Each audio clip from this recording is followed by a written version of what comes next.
Sevgin Bey, it's a pleasure to host you again in our studios for the second installment of our forum series, Daylight on History on the Turkish-Armenian conflict. Welcome.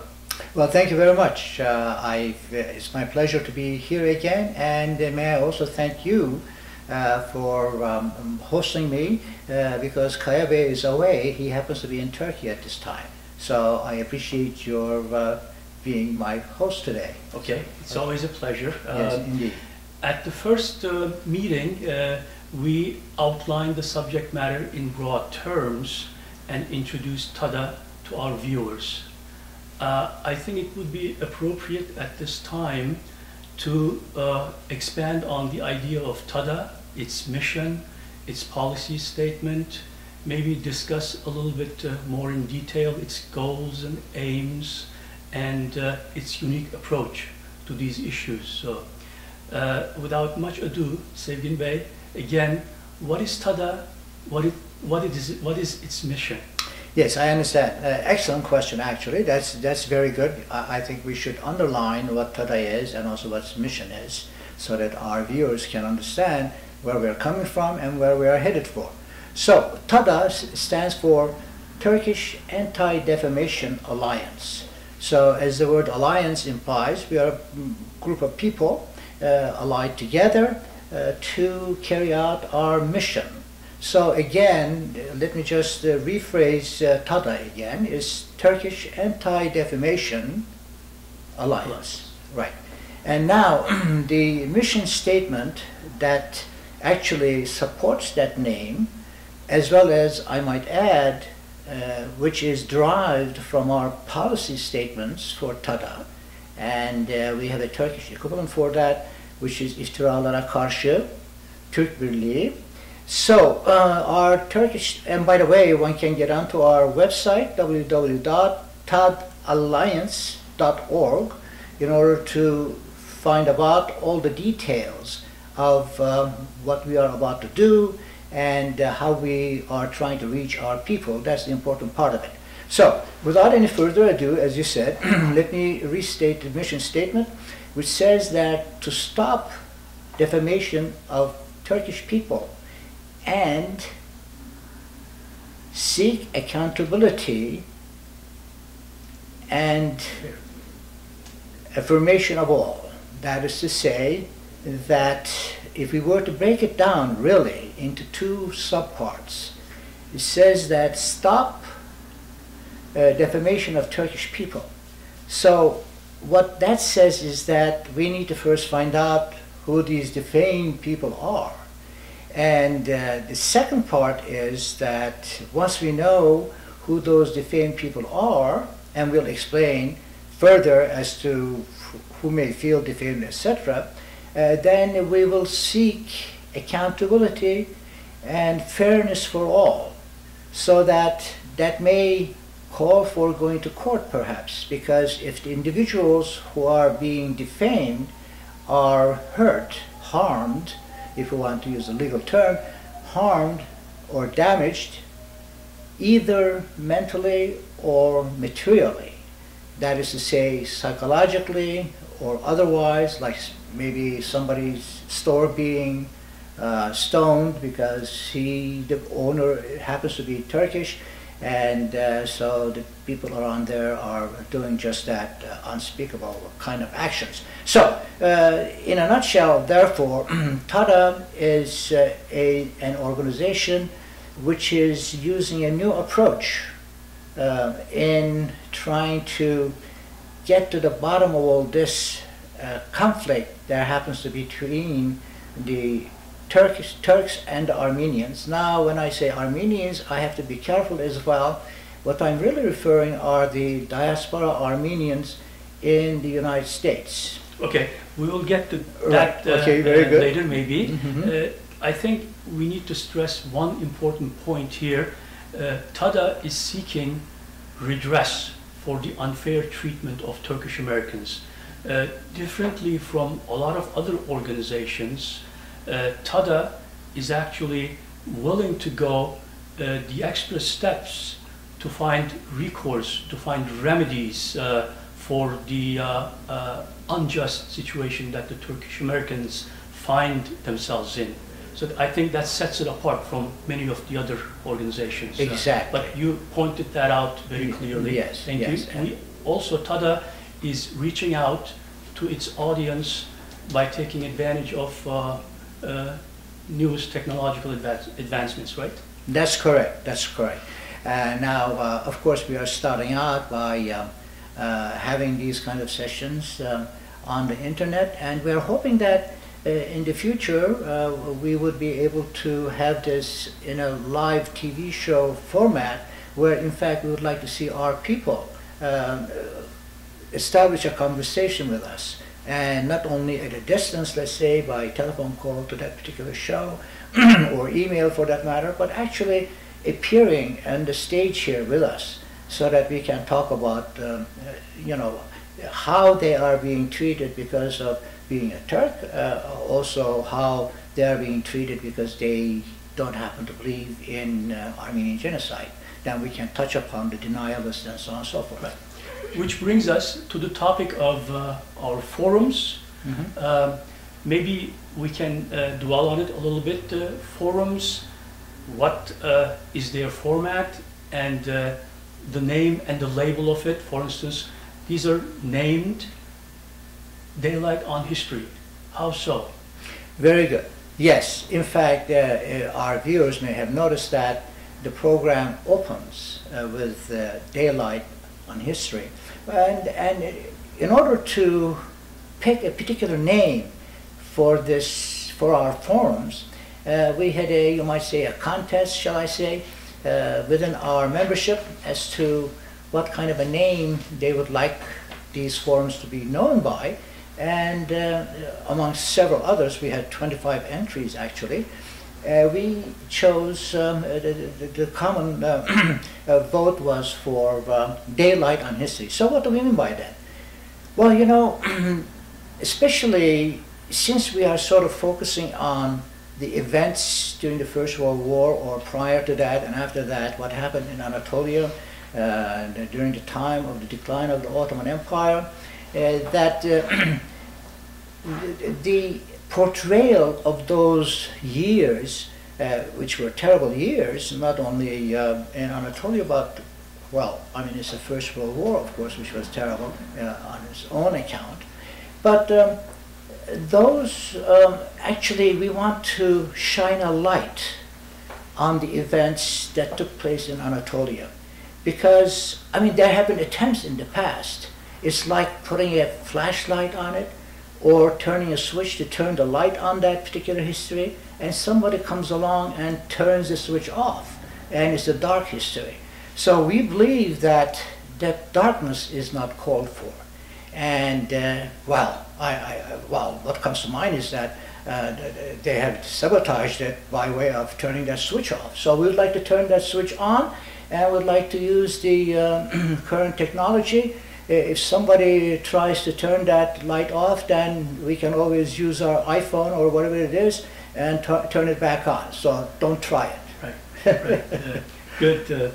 And as for the format of these forums, these will be taking place in a loose atmosphere, where people are encouraged to step forward and relay their experiences in becoming immigrants in this country and developing their lives in here. That's right. That's right. And so, just following the thought of Daylight on History, that what we are trying to do is that we'd like to have these forums as a platform for establishing conversation with our viewers. In other words, we'd like to hear from them, just like they're hearing from us now. But the important point being is that we need to get our people understand. Now, when I say our people, I don't mean just Turks, but you know, Turkish Americans, or Americans, Armenians as well. I would love to have the Armenians also listen to this particular these forums, so that we could, because I know that I have some Armenian friends. When I discuss them about the history and that, I mean, they see the light. They see the light as to what happened in that. But of course, the diasporians, as I defined, like Anka and Sasusian and some others like that, like them or him, in any case, they've been sort of known to make a dark history. So we would like to put a daylight on it. So getting back to the forums, the shape of it is that we are trying to make this a sort of a fireside chat, if you will, or sohbet, as we say in Turkish, rather than a classroom kind of a presentation where it stays in the classroom, so to speak. So we'd like to open this up to our people, you know, as I say, not just Turks or Turkish Americans, but anyone else who might be interested in the subject matter, or anyone else who may have experienced darkness of their history which has been imposed upon them rather than what it really is, and they'd like to perhaps understand what we are trying to do. Perhaps they can also shed some light on their history. So we welcome Jews, Christians, Muslims, Hindus, whoever they may be. So that would be our... the idea would be then to encourage them to come forward with their stories without any fear of reprisals, without being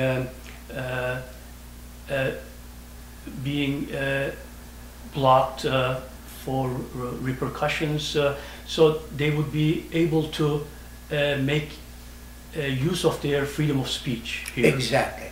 Yes, indeed. I was just going to raise the same item, namely the freedom of speech.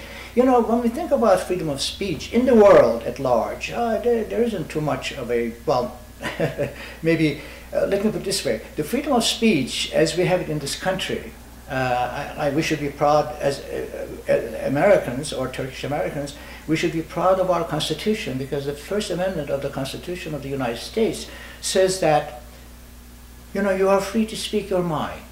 You are free to speak your mind. That's exactly what we are trying to establish here.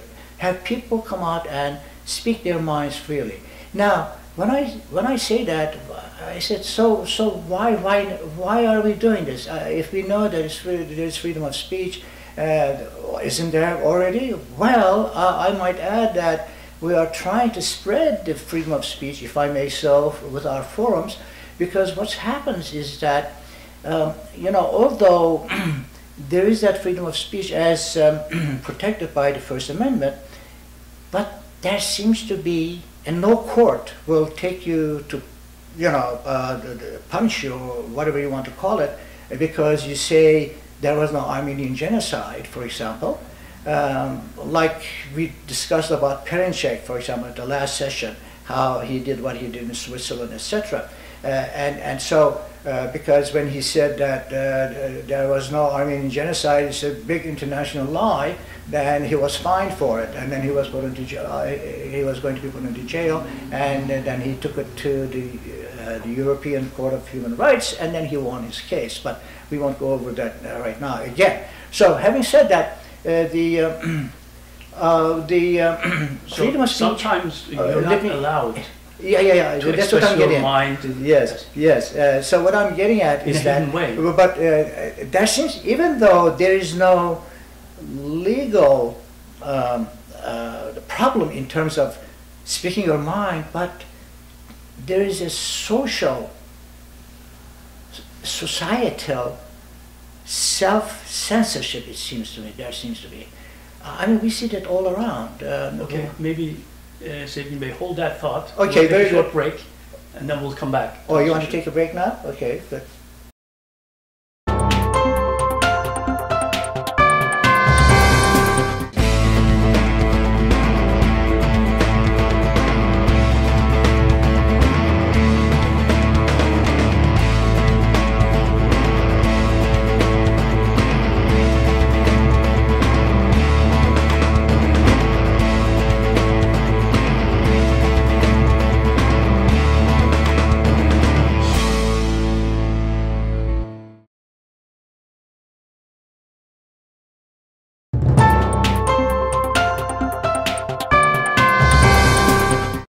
Sevgin Bey, we were discussing freedom of speech issues, yes, and how we, the Turkish Americans, sometimes are not allowed to express their minds, and even publications in this country block publication of our views in a way of self-censorship or hidden censorship. So what is your take on that? Yes, that's a very good point. So even though we have the freedom of speech in this country, unlike many other countries, still we just cannot write about, for example, saying that there was no Armenian genocide, etc. Then we are labeled as denialists, etc., which we'll get into it later on. But the point being that even if we wanted to publish some reclam or advertisement in the paper saying that we don't believe in Armenian genocide, some of the newspapers do not accept those. Or if we want to write even books and publish about the fact that these things didn't happen, and there's a specific case with New York Times, right? With ATA. That's right. In fact, I was quite involved with that. We wanted to publish a advertisement in the New York Times. This was at 2015, and we wanted to say that we don't believe in Armenian genocide. Of course, give the reasons for it, and not just say that there wasn't one.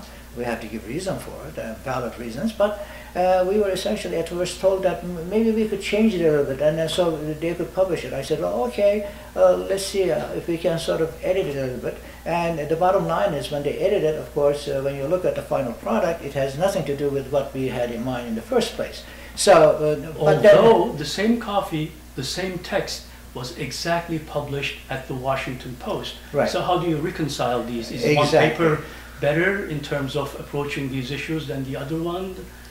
Well, I'll say that the New York Times probably is going to lose its Turkish or Turkish-American readers. Well, I, for one, I'll say, I've been subscribed to the New York Times there's a forever. Double standard here. Forever, yes, there's a double standard.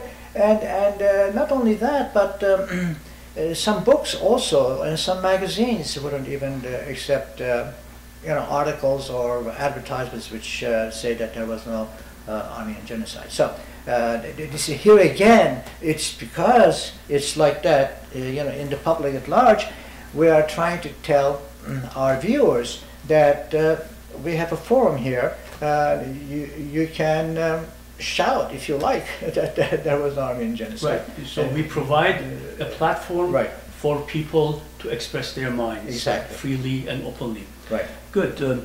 Having clarified that, now Sevgin Bey, I know you touched on this subject last time, but maybe we can go back to it again with some specific examples. Armenians use the term genocide in a more political way, and this term is tossed around in different shapes and forms. But what was the intended definition when the United Nations first created this term? Right. Well, it was the 1948 United Nations Convention on the punishment of genocide and prevention, punishment and prevention of genocide, right. What was pointed out in that particular convention is that there has to be 3 conditions met before something could be attributed to genocidal act, that it could be called a genocide. And those 3 conditions are very important. The first one is that, first of all, there has to be a due process of a complaint, that somebody comes along and complains, and it has to be as an international court, not in a parliament or something like that, but it has to be a competent court of law. That's right, where they have to follow a due process of litigating that particular complaint, and then look for if there is any intent to destroy. So the 3 conditions are that first, the case should be taken up by an international tribunal or international court, and secondly, it has to be litigated on a due process basis, and thirdly, in that investigation, that they have to look to see if there was an intent to destroy. Now, the so-called Armenian genocide was never litigated at an international court, and of course the others follow from it didn't follow, namely that even there was no due process law at the international court, and there was no intent to destroy. When I say destroy, that is people, etc., etc. So Turks were never put into trial. Exactly. They never had That's to right. defend themselves. Exactly. Yes. Yeah. Can you maybe give us some examples of where there's a court-proven case showing genocide? Where it was, of course, where it's been shown that there was a genocidal act, well, of course, we know the Holocaust is definitely has been shown. So let me just add parenthetically that, I mean, it has to be a fact that a genocidal act was carried on, like it was in the case of Holocaust. And at the Nuremberg trials, it was the International Tribunal where they discussed this, and they found out that in fact there was an intent to destroy the Jewish people. So that has to be done. And also, as far as the carry on the what is the other point that you made? I think there were other examples of forbidding, yes. for Well, instance, the genocide in Rwanda or in right. ex-Yugoslavia. Right. They were all proven in That's courts, right. Rwanda at the genocide international also, court, and people have been right. then punished based on these Right. results. But Right. how do the Armenians get around this legality issue? How do they present this as a genocide to the Very world good question. public It's opinion? very interesting. You know, when they first started about this back in the 1960s and so on and so forth, and the 70s, when they decided to kill Turkish diplomats, which they killed about 41 or so, including the family members. So they were trying to get around it.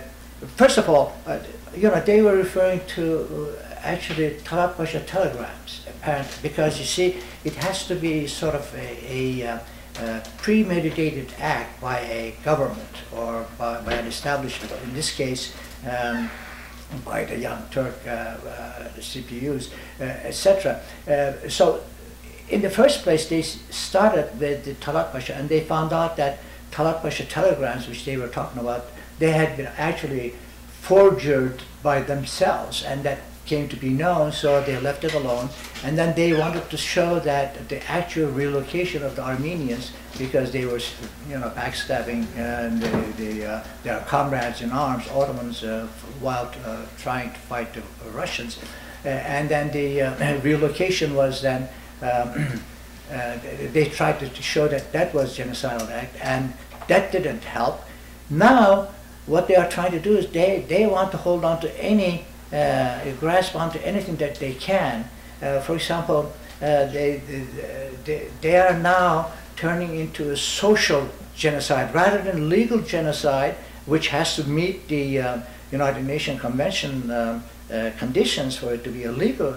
It's illegal, actually. It's illegal to call it Armenian genocide, because we know there was no Armenian genocide for the reason that it's never been taken to a court, etc., etc.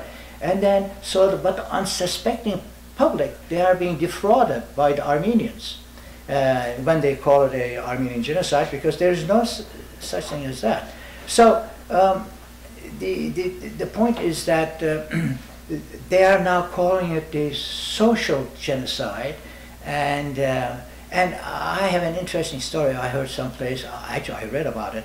There was this particular student. He wanted to write his thesis. He was in psychology department, by the way.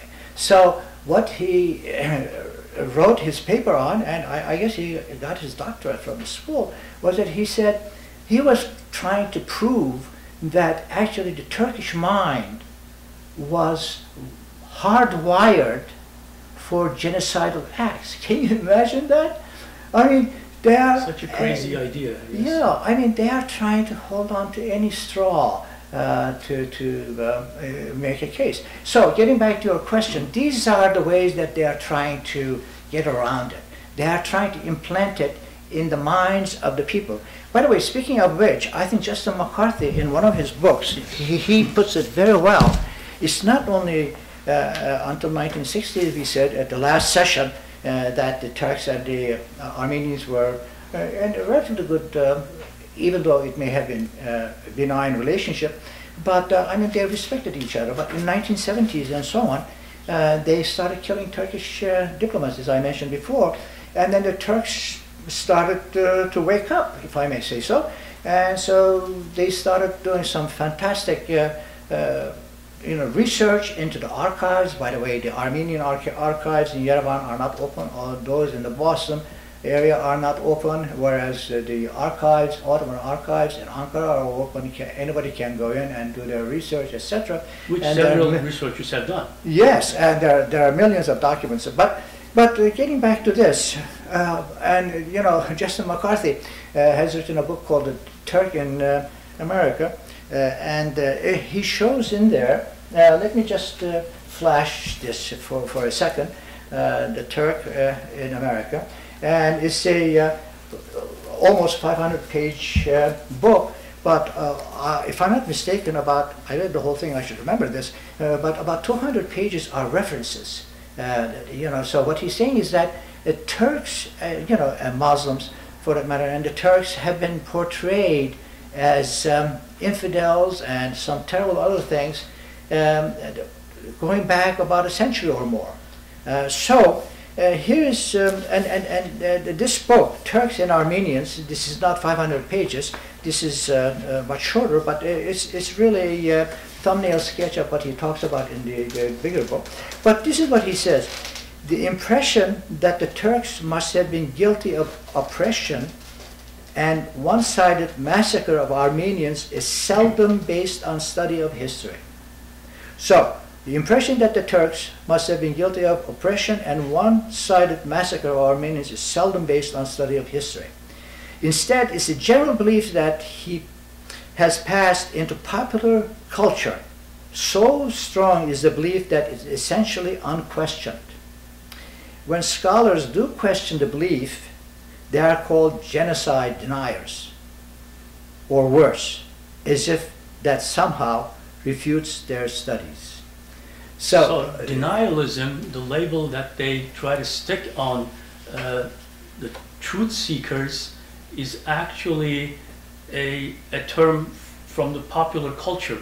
It's some unquestioned claims that they are politically tossing around and trying to force upon scientists, and these labels don't really stand the rigorous test of history. Rigorous test of history. That's exactly. Right. Well, actually, at the last session, I explained my expression at one of these Armenian workshops and all that. It was clearly that even though it's supposed to be a scholarly research type of an organization, but they had already made up their minds, and that they were sort of paying lip service to the fact that they would actually study these things and then find out if it was a genocide or not.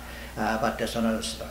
And also, I must say that yes, it's true that because of the history of what has been done, without going into detail, people should be, I would highly recommend reading his book, The Turk in America, or for that matter, Turks and Armenians, this book, which talks about it very well.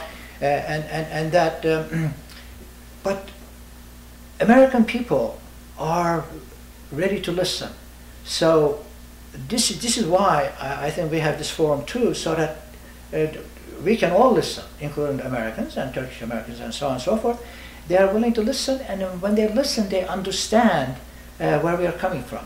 So our job is to talk to the American people, such as from the forum, and tell our stories. And hopefully this forum is one platform where people can do that, rather than, if I may say so, at a conference room or at a classroom and so on and so forth.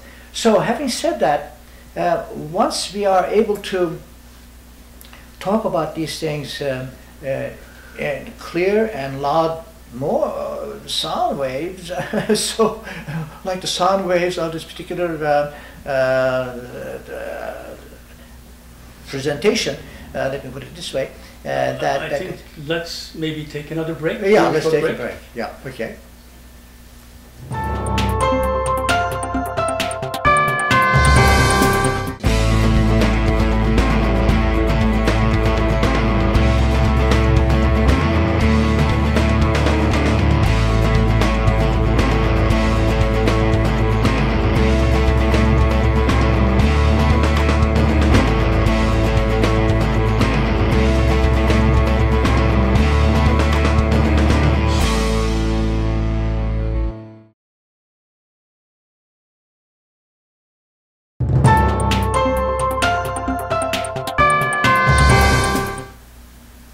Sevgin Bey, after the short break, we're back together again.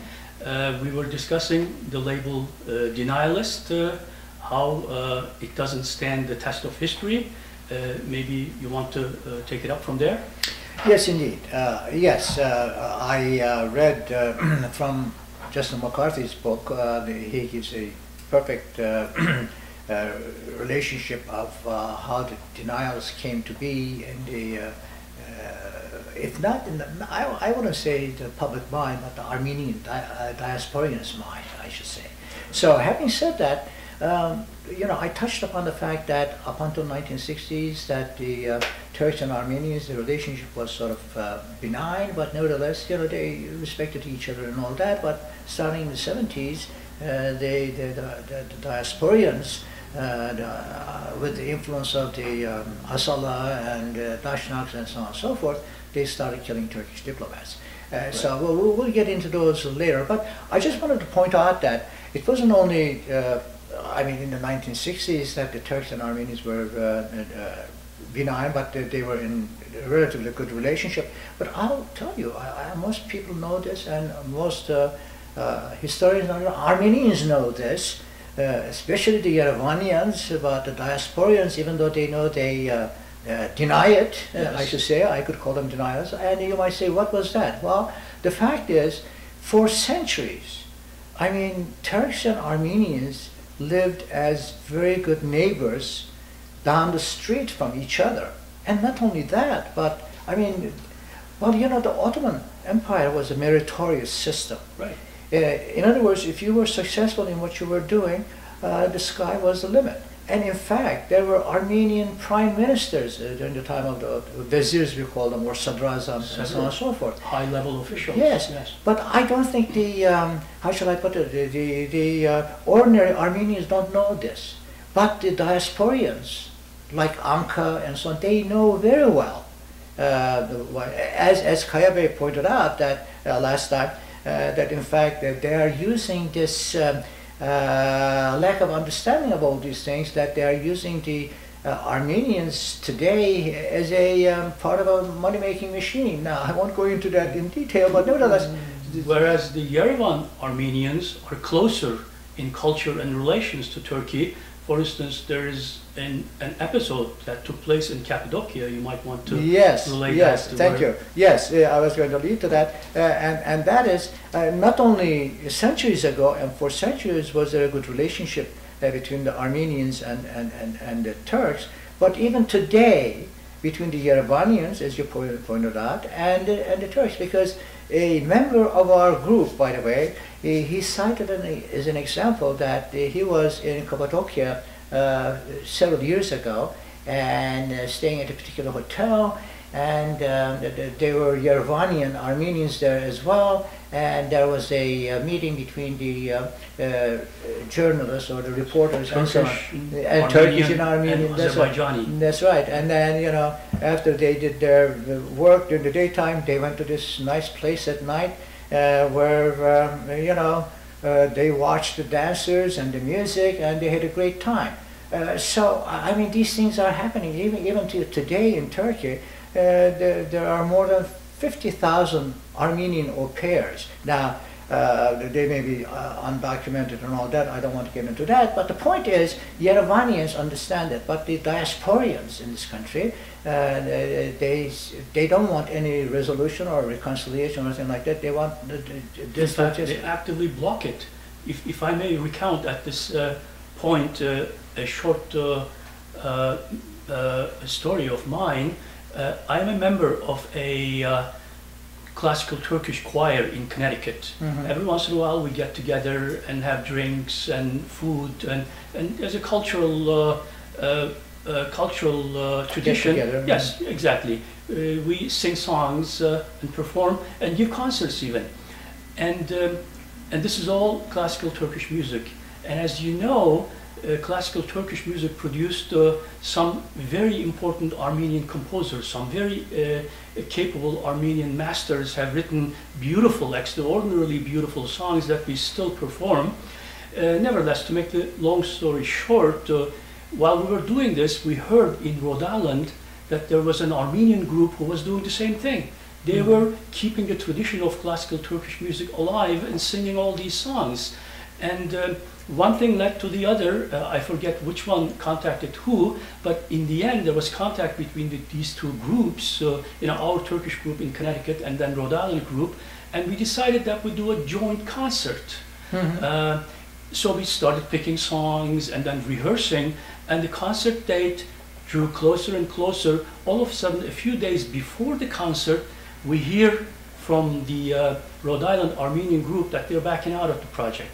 We were shocked. We said, why? And pressed for a reason. Yes. In the end, we found out that they were threatened with reprisals from an Armenian umbrella group, that if they went ahead with this project, that they will have to pay a price. Wow. So the point here is, just like you also mentioned, a lot of people on both sides of the fence are willing to get along. Exactly. They want to keep cultural ties, neighborly relations, but there is a vicious, small, militant minority that keeps this from happening. Yes. And blocks all reconciliation. Bad apples that to spoil the whole keg of apples, I suppose. Well, along the same lines, I'm glad you mentioned that. Along the same lines, there is an author by the name of Milena Tumani. She's written a book called There Was and There Was Not. It's very clever. It's a perfect title for this book, because I'll mention a little bit what's in there. And we say in Turkish, bir varmış bir yokmuş. Once there was, once there wasn't. I mean, this is perfect what it says. But I might say that I'll read a passage now from what kids are being taught in summer camps, as she describes in her book. There was and there was not. These kids are taught, according to her, to hate Turks, really. So the point being that when she was a little kid, now this is the interesting part of it, when she heard all about these terrible Turks, in the camp, she wondered, anybody, let alone Turks, if anybody can be as vicious as they were being portrayed at these camps. So she promised herself that when she grew up, she's going to go to Turkey and find out what these Turks were all about. And so sure enough, she grows up, and I hope I have this story right, but that she becomes a reporter with the New York Times, and she gets herself assigned to Turkey in Istanbul. And then she, finds about Turkey and Turks. It wasn't anywhere like they were being portrayed at these camps. And also, just to give you an example from her book, this is the There Was and There Was Not by Milena Tumani. And on page 16, she describes how they had a speaker at the camp. And the speaker was talking about, I guess, how terrible the Turks were and all that. But she describes it this way. She says, the speaker continued, the question is, violence in the name of high TAD justified. Now, high TAD means genocide or things like that. In their own language. In their own language, that's right, yes. Thank you. Yes, and now this is the part. One of the male counselors shouted, an eye for an eye. Remember, these are the counselors. An eye for an eye. And these are teenagers, really. Well, even younger Yes. than that. Even Younger younger. than, yes. And somebody else called out, she says, the ends justify the means. You know, I can go on, but I would highly recommend anybody to read this book, because it's an eye-opener, really. And I must say that, of course, she has been ostracized by the Armenians, diasporians here. In other words, she herself is one. Right? Yes, she's an Iranian Armenian, and I mean, she's a good Armenian. But I mean, in fact, as I hear it, the diasporians, like Anka and others, they are trying to erase this from the libraries. So the point being that we do have good relations or understanding relations with Armenians themselves, and like the incident that you talked about and I talked about the Cappadocia, where those people were getting together and having a good time together, and yet it's the bad apples, shall we say, you know, spread this terrible thing about Turks and so on. So it's about time that we, you know, try to change this. And I'm confident that if we explain to the people what it really is, by the way, we'll get into the details of what happened in those terrible days later in our sessions, but what we want to point out here is that in these 2 sessions that we had so far, is to let the people know that let's come up and talk to each other. Let's have a conversation. And you people, our viewers, you're invited to come here and join us and tell us about your stories. And once we have that, then we'll take the proper action when we said in our mission statement that we'll seek accountability and fairness for all. Sevgin Bey, one point that we might want to maybe expose our viewers to is how to handle explosive situations like this. Let me set the scene here. 2009, 2010, 2011, the Federation of Turkish American Associations stages these rallies at Times Square against Armenian lies. And a certain block area is assigned to these demonstrations by the NYPD. And you know, this is a very crowded area. A lot of visitors taking part in some of those, like the Young Turks. Yes, Young Turks. There is a screen, electronic screen, running documentaries, flags, right. and there are speakers that give speeches on different facets of this issue. Now, and I was at one of these occasions. I was all the way in the back, where it was sparsely populated, not too many people, and I am next to the cordoned off area. There is this woman racing towards me, late 20s maybe, you know, clearly Armenian woman, and yelling from the top of her lungs, you barbarians, how come you come here and deny all these acts that you've committed? Don't you know what you did? And she's racing towards me, you know, fully emotional, agitated.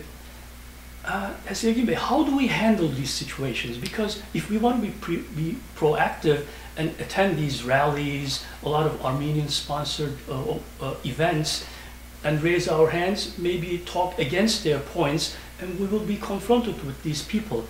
So we should know how to handle these situations, and I'm sure you had your experiences this way too.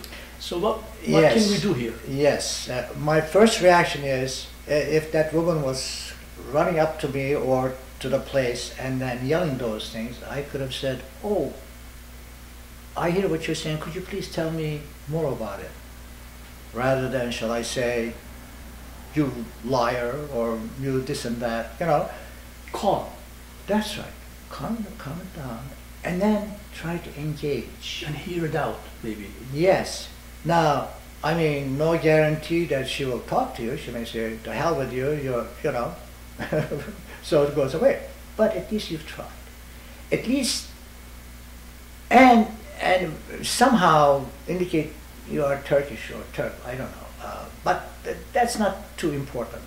But actually facing that woman or that person, man or woman, but saying, please tell me more about it.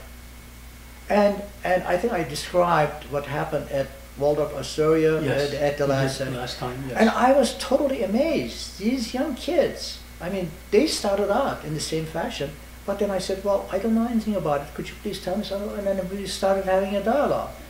And then... Remove the emotion out of the picture, maybe. Yes. Well, then the emotion perhaps, emotion is good, but it has to be channeled in the proper way. I mean, they were emotional when they started arguing with their parents or the elders there, that they were saying that you can't talk to a Turk, when I told them that I was Turkish. So, and then they come around, they said, please go ahead and don't miss your reception with the president. So that's my suggestion. Is it going to work every time? Probably not. But I think it's worth trying rather than damning the person. Because some of our friends, when this woman was coming, they were yelling back at her, Yeah. and that's not going to resolve anything. No, it's not. It's not. If anything, she's going to get even more violent, shall I say. By the way, speaking of this book, let me also mention, this is a book by this Armenian woman, but there is another book written by another Armenian, Edward Tashji, and he is amazing. Unfortunately, he passed away, but he was just amazing how he tried to point out to his Armenian brethren that expose their lies. Well, yes, that's right. That's right.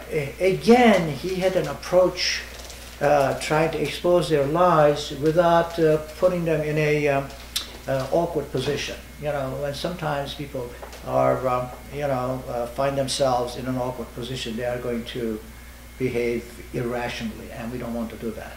And I might, that's enough said, I think. So the point is, if anything we've been able to achieve in these 2 sessions that we had, we didn't go into all the details, but the main idea is that, please, we want to have a conversation with our people. That's number one. We number want 2, input from them. And we want input. Now, I think at the bottom of the screen you saw some telephone numbers and email, so please call us. Or just say hi. because Sevgin Bey, now, why are we doing it now? Because now we have the wind on our back. Right? Yes.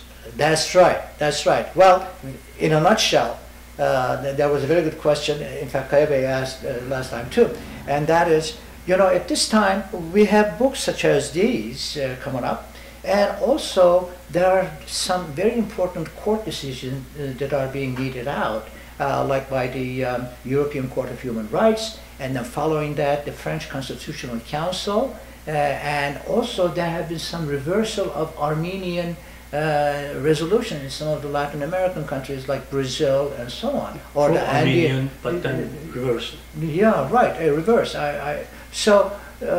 And in fact there was one case in Malaga, Spain, where they did not vote on that Armenian genocide allegation.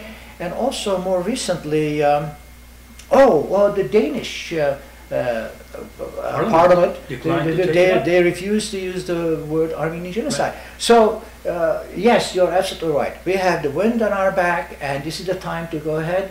And also, there are lots of historians and scholars, like I mentioned, Shukri Bey, and Justin McCarthy, Bernard Lewis going back, and Shaw, yes, and Shaw, etc., etc. So, I mean, maybe even if there were no winds on our back, let me put it this way: let's run and create the wind. Okay. But we do have these positive things happening.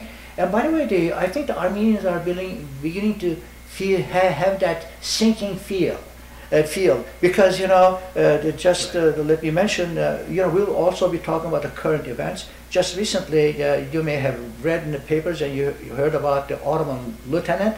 That's a film. It's a beautiful film, I understand, which I haven't had a chance to see it, but I'm making a point of seeing it next week, I hope. By the way, it's being shown in New York City now, Village East Cinema and AMC Empire movie theaters, also in Kew Gardens, Jersey Garden, AMC Lowe's. Please, make a point of going and seeing that movie. Right, and if you Google Ottoman lieutenant, then you will see all these places. In fact, that in itself lists all the movie theaters where it's playing all across the country, and you can get your tickets, which is about $12 or something like that, at least in New York.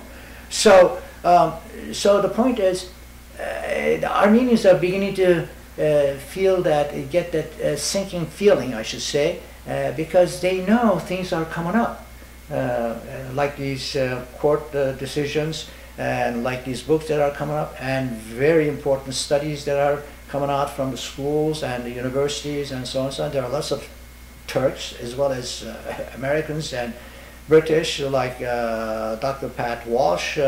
He is fantastic in knowing all this history and trying to tell the world that it's a big international lie. And, you know, getting back to that denialist term, maybe we should do that. Liars, huh? Yes. Yeah. This is a platform of defamed people. So if you feel somehow in certain ways disadvantaged, please do reach out to us. And, you know, there are ways we can maybe create a class action out of this. Exactly. And again, we touched upon that the last time. We could in fact have a class action. You might say, I won't get into it from a monetary point of view, so don't worry about it. In other words, if you have some stories to tell us, we'll do some work in the background. If it's a class action, in order to have a class action, you have to have a class. In order to have a class, you have to have lots of people. So individual cases are very, very expensive, but the class actions could be much more handleable. So in any case, our story, at least at this section, ends here with really beseeching you to come on up and talk about whatever you have in mind. Even though you know they may not be sure of what they are talking about, come on up and let's talk about it. We, for instance, shared some episodes from our lives. You know, some stories you did with Turgut Özal's and I did with some. You know, you might think these are not unimportant stories. Please don't hesitate to reach out to us. Come and share them with us. This will all make the story more complete. Yeah, and then I asked our Armenian friends too, come on up, please. I mean, say friends, that doesn't mean that, you know, we've talked to them and they sort of agree with us and therefore they want them to come. No, the ones who just hear us speaking right now. Well, let me just say very briefly that in 2010, we were at Raybould Building in Washington, D.C., and again, they were discussing this Armenian genocide. One of the committees, their House committees, you know, what they do is that they discuss at these committee levels before they are presented to the floor of the Congress before they can vote on it. But in any case, there were Armenians on one side of the hallway and the Turks, and you know, they weren't shouting or but they were giving each other looks or something, if I may say so. But in any case, I approached these, you know, old women there, and they were supposed to tell their stories at this committee. And then when I went to them, I started talking about pastırma, sucuk, and peynir, and so. And hey, listen, we started talking about, you know, herbs and so on and so forth. And then I sort of asked, I said, why are you here? And they said, well, you know, we're supposed to tell our stories. But I said, you know, we have our stories. So, I know, they said, you know. So therein lies the problem. Well, no, it's not a problem. Therein lies the door to getting together again, right? I mean, they didn't say, yeah, we have those. I know. We, you know, when I said we have our stories too, she said, yeah, I know. But I could understand from the expression on her face and the way how she was saying what she meant. So in any case, therein lies our story. We'll have many other stories, and so please do give us a call or write to us. Do you want to maybe touch upon future topics in the? Well, yes, I could touch upon that. What we would like to do is, of course, we are going to get together and talk about our, you know, what we have in our mind. But also, you know, we need to know what we are talking about in a way. But please, when you have stories, you don't have to know anything about what you know. Just tell us what you know. Period. But however, in the background, getting back to your question, for example, our next session should be or will be talking about what happened during those between say 1839 to past well, Armenians would like to go all the way to 1923. So what? I mean, we have nothing to hide. We can talk about it. But I don't want to be in their. I don't want to be in their web, so to speak. But I want to get out of that. And so, coming to your question, yes, we'll be talking about some of the historical facts. So hopefully, we'll have some teaching moments, and we'll go from there. Sevgin Bey, thank you for a most instructive talk. Well, we hope to repeat this again. Yes, indeed. Thank you very much. Okay, dear viewers. You have seen, you are now aware of the subject matter. Please do not leave us alone. Please own up to this issue. If you have any stories to tell, please come forward, contact us. You have the information in front of you. It's being shown right now. Don't hesitate. We can build on this. Thank you very much.